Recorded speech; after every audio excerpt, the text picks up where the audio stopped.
Buenos días, buenas tardes, dependiendo del lugar del mundo en el que te encuentres. Hoy te comparto la introducción del libro Vivir sin culpa, reconocer la inocencia, descansar en la confianza, de Enrique Martínez Lozano. Introducción.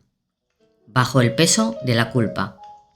La culpa es una creencia errónea de efectos devastadores. Pocas cosas hacen tanto daño a la humanidad como la creencia generalizada en la culpa y en el castigo como medio de expiación de aquella. Pareciera como si, de forma premeditada, se hubieran conjugado factores de tipo psicológico, sociocultural y religioso para abonar, sostener y reforzar ambas creencias que, asumidas acríticamente, cumplen la función de sustentar y nutrir un sistema social radicalmente centrado en el ego.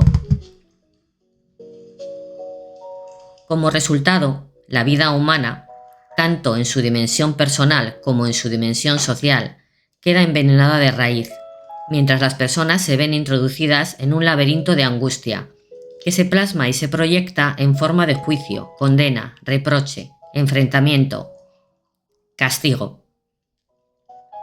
Solo la liberación de aquella doble creencia hace posible reconocer nuestra inocencia original y vivir en confianza y en amor, hacia sí mismo y hacia todos, y todo lo demás. La culpa y el castigo buscan sostener el sistema egoico en el que la humanidad se halla atrapada. Desenmascarar la mentira de esas creencias libera del miedo y de la angustia, amplía el horizonte, ensancha el corazón, recupera la confianza, hace saltar las barreras del laberinto mental que constriñe y nos permite reconocernos como vida que fluye y juega en libertad, como amor que encuentra plenitud y gozo en el hecho mismo de amar. Una vez más constatamos, por experiencia propia, que solo la comprensión libera.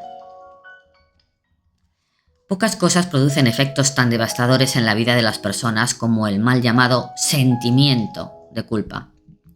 Digo mal llamado porque, hablando con rigor, la culpa no es un sentimiento, sino una creencia mental que acusa constantemente con mensajes del tipo «eres malo, en ti hay algo inadecuado o incorrecto, no estás a la altura, no mereces, has actuado mal y debes ser castigado, eres culpable». Como ha escrito Richard Schwartz, que es del IFS, la vergüenza o culpa visual es la carga más primitiva, aterradora, tóxica y motivadora de todas. ¿Por qué la vergüenza es tan poderosa? Porque cuando nos sentimos avergonzados, culpabilizados, creemos en algún nivel que no valemos nada. Detrás de cualquier peso que lastra la existencia de las personas, es fácil encontrar siempre esa creencia culpabilizadora, que se experimenta en forma de sentimientos de pesadumbre, hundimiento y apatía, y que requiere de un modo u otro expiación y, por tanto, castigo. Aunque con frecuencia resulte inconsciente al propio sujeto, me parece claro que en la base de la depresión y del sufrimiento mental habita siempre, aunque oculta, alguna creencia culposa. Partimos pues de esa primera constatación. La culpa es una creencia errónea que conduce inexorablemente a la paralización y al hundimiento, al tiempo que instala a la persona en el autorreproche y la introduce en un peligroso bucle de escrúpulos. Y, sin embargo, a pesar de los efectos funestos que produce, solemos vivir culpándonos y culpando a los otros, repitiendo un programa o patrón mental tempranamente aprendido y poderosamente grabado en nuestro psiquismo.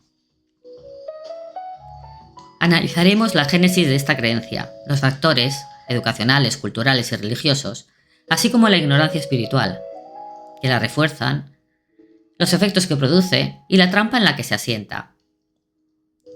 Y lo haremos desde la comprensión de lo que somos, como camino para transitar el camino de la sabiduría, de la liberación, que no es otro que el de la confianza radical, que es expresión de la inocencia que somos. Siempre que trato el tema de la culpa, me viene el recuerdo de una niña, convengamos en llamarla Silvia, que, con apenas 7 años, se sentía, sin saberlo aún expresar, culpable de existir. No se me ocurre otro motivo que pese y agobie más a una persona que el sentimiento de que su existencia ha sido y sigue siendo un error. Mis papás serían más felices si yo no hubiera nacido. Me compartía aquella niña, presa del llanto y sin entender el motivo de su agobio y pesadumbre. En los niños ocurre así, al no entender las causas de su sufrimiento, leen su malestar en clave de culpa.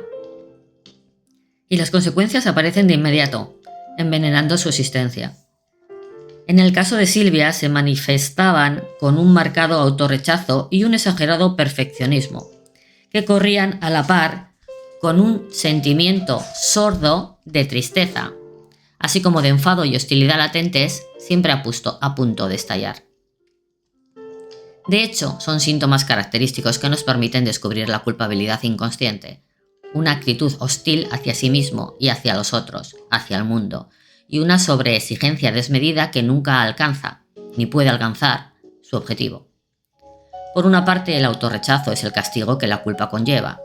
En la medida en que me atribuyo la causa de mi sufrimiento, me estoy convirtiendo en mi propio enemigo, por lo que viviré hostilidad hacia mí.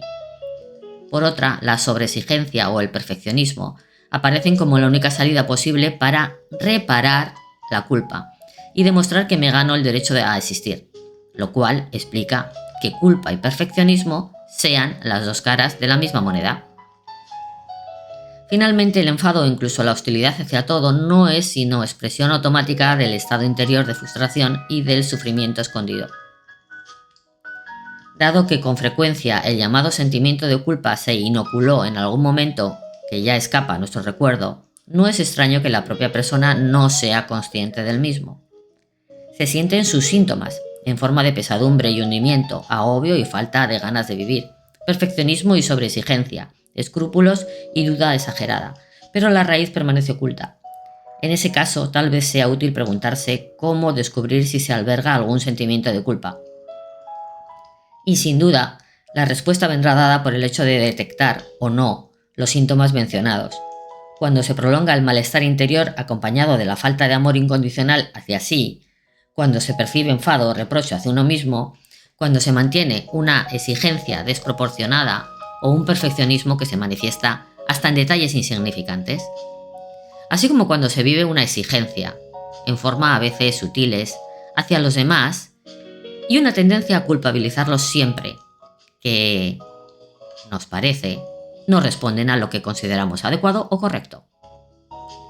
Cuando detectamos un movimiento interno a castigarnos o castigar a los otros, sin duda nos hallamos ante un sentimiento de culpabilidad no resuelto o incluso ni siquiera reconocido. En un correo reciente, una mujer me comentaba su sorpresa al describir que, oculta de mil maneras, la culpa, sin embargo, se hallaba presente en prácticamente todo lo que vivía. A veces, escribía, he sido consciente del trasfondo de culpa que yo añadía en algunas situaciones. Sin embargo, en este momento, me estoy haciendo consciente de que la culpa empaña prácticamente toda mi vida, toda mi forma de actuar y vivir, lo cual para mí ha sido revelador. Toda mi vida me he avergonzado de haber sentido que no fui una niña feliz y he ocultado esa vergüenza, sin ser consciente de que ahí estaba la culpa. Me he sentido indigna y poco querida en mi familia, sin darme cuenta de que eso era culpa. He experimentado miedo a mostrarme, sobre todo a mostrarme sensible y vulnerable. He vivido exigiéndome al máximo en todo, creyendo que así estaba dando lo mejor de mí.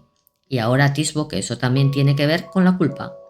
He mantenido una gran exigencia hacia los que me rodean, en concreto hacia mi marido y mis 2 hijos, sin ser consciente de que también está empañado por la culpa. En ocasiones el sujeto percibe la culpa como un peso que lo asfixia y paraliza, asociándola incluso a un hecho concreto y bien delimitado. En otras, sin embargo, la culpabilidad adopta unos matices más imprecisos e incluso nebulosos, si bien no por ello menos angustiantes, en forma de sensación difusa que permea toda la existencia, a la que tiñe de tonos oscuros. y en otras, finalmente, ni siquiera se ha hecho consciente el habitualmente llamado sentimiento de culpa. Sin embargo, resultan patentes los síntomas, mencionados anteriormente, que lo delatan. Se trata de una mezcla de tristeza y pesadumbre que con frecuencia desemboca en la apatía y la depresión. El sentimiento de culpa, reconocido o no, supone un peso que fácilmente lastra toda la existencia, a la que colorea de tonos grises e incluso tenebrosos. La tristeza, el abatimiento y el autocastigo, cualquiera que sea la forma que adopten, muestran hasta dónde llega su poder destructor. No es extraño que, ante el malestar experimentado, se activen mecanismos de defensa que intenten paliar aquellas sensaciones desagradables.